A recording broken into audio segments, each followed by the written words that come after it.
Hey everyone, this is Ansari, first year MBBS Tezpur medical college and hospital. Hope you all are doing good. तो इस video में मैं discuss करूंगा आप कैसे अपने नीट के मार्क्स को बचे हुए लास्ट के 10 दिनों में इंक्रीज़ कर सकते हैं। तो इसी के साथ शुरू करते हैं इस वीडियो को।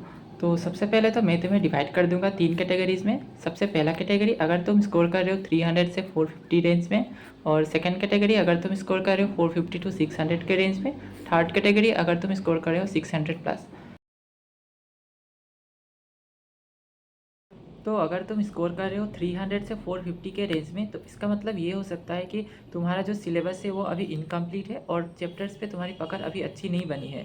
तो तुम्हें क्या करना चाहिए, तुम्हारा जो टेस्ट देने का फ्रीक्वेंसी है, फ्रीक्वेंसी को कम कर देना चाहिए और तुम्हें सिलेबस कंप्लीशन पे ज़्यादा फोकस करना चाहिए, ताकि तुम्हारा जो सिलेबस है वो कंप्लीट हो जाए और तुम उनको अच्छे से रिवाइज कर लो। उसके बाद तुम्हें टेस्ट को अटैम्प्ट करना चाहिए, जिससे तुम अपने मार्क्स को इंक्रीज़ कर सकते हो।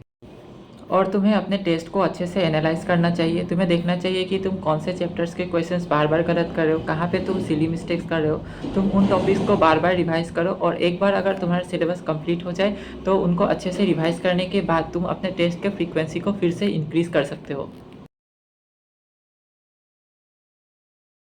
तो अगर तुम स्कोर कर रहे हो 450 से 600 के रेंज में, तो तुम्हें पेपर्स को चैप्टर वाइज एनालाइज करना चाहिए। तुम्हें देखना चाहिए कि तुम कौन से चैप्टर्स के क्वेश्चन ज़्यादा गलत कर रहे हो, और क्या तुम कोई भी एनसीईआरटी के जो डायरेक्ट लाइन्स है या एनसीईआरटी का डायरेक्ट सेंटेंस को तुम गलत कर रहे हो। तो तुम्हें क्या करना चाहिए, उन पॉइंट्स को एक पेज में नोट डाउन कर लेना चाहिए। और अगर तुम सिली मिस्टेक ज़्यादा कर रहे हो तो तुम इस पॉइंट पे सिली मिस्टेक्स को इग्नोर नहीं कर सकते। तुम जो भी सिली मिस्टेक्स कर रहे हो उन सिली मिस्टेक्स को तुम्हें एक पेज में नोट डाउन करना चाहिए, और जो भी पॉइंट्स को तुमने पेज में नोट डाउन किया है उन पॉइंट्स को टेस्ट देने से पहले रिवाइज कर लेना चाहिए, ताकि तुम नेक्स्ट टेस्ट में उन सिली मिस्टेक्स को या कोई भी एनसीईआरटी के लाइंस को दोबारा से गलत ना करो। ये सब करने के बाद तुमने जो भी पेपर्स को सॉल्व किया था उनको दोबारा से सॉल्व करना चाहिए, ताकि जो पॉइंट्स तुम बार बार गलत कर रहे हो उन गलत किए हुए पॉइंट्स को तुम्हारा बार बार रिवीजन हो पाए और तुम अपने वीकर टॉपिक्स को स्ट्रॉन्ग कर पाओ। तो अगर तुम स्कोर कर रहे हो 600 प्लस, तो इसका मतलब है तुम्हारा सिलेबस तो अच्छे से कंप्लीट हो गया है, लेकिन तुम्हारा जो सिली मिस्टेक्स है वो ज़्यादा हो रहा है। तो सिली मिस्टेक्स को कम करने के लिए तुम्हें उन टॉपिक्स को पॉइंट आउट करना है जहाँ से तुम सिली मिस्टेक्स ज़्यादा कर रहे हो, और उन टॉपिक्स को बार बार रिवाइज करना है और फिर से टेस्ट को देना है। और टेस्ट देते टाइम तुम्हें ये ध्यान रखना है कि तुम्हें एनसीईआरटी को मस्ट रीड करना ही है। अभी इस पॉइंट पर तुम एनसीईआरटी को स्किप नहीं कर सकते। और इस पॉइंट पे तुम्हें ऐसा लग सकता है कि तुम्हारा मार्क्स जो है वो रुक चुका है और मार्क्स इंक्रीज़ नहीं हो रहा है। उसके लिए तुम क्या कर सकते हो, अपने वीकर पॉइंट पे ज़्यादा से ज़्यादा वर्क करो। अपने वीकर पॉइंट को एनसीईआरटी से बार बार रिवाइज करो, जिससे तुम नेक्स्ट टेस्ट में अपने मार्क्स को इंक्रीज़ कर पाओ।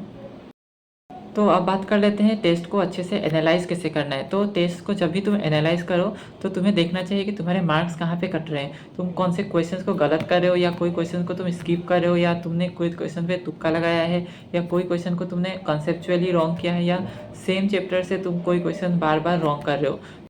और जो क्वेश्चंस तुम कॉन्सेप्चुअली गलत कर रहे हो उन कॉन्सेप्ट को नेक्स्ट टेस्ट देने से पहले तुम्हें उन कॉन्सेप्ट को क्लियर कर लेना चाहिए। और जो सिली मिस्टेक्स कर रहे हो उन सिली मिस्टेक्स को एक जगह नोट डाउन करके उन्हें बिफोर टेस्ट तुम्हें हर बार रिवाइज करना चाहिए।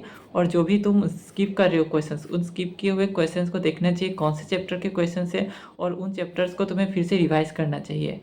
और अगर मैं बात करूँ मॉक टेस्ट का, तो तुम मॉक टेस्ट के लिए नीट अभ्यास मॉक टेस्ट सीरीज़ को फॉलो कर सकते हो। इसमें कंप्लीट 20 मॉक टेस्ट आते हैं, जिसमें तुम्हें ओएमआर सीट भी दी जाती है और तुम इन्हें ऑफलाइन घर पे प्रैक्टिस कर सकते हो 3 आवर्स का टाइमर्स लगा के। तो आज के लिए बस इतना ही। Thank you so much for watching this video. If you get any help from this video, don't forget to like, subscribe and share. Thank you.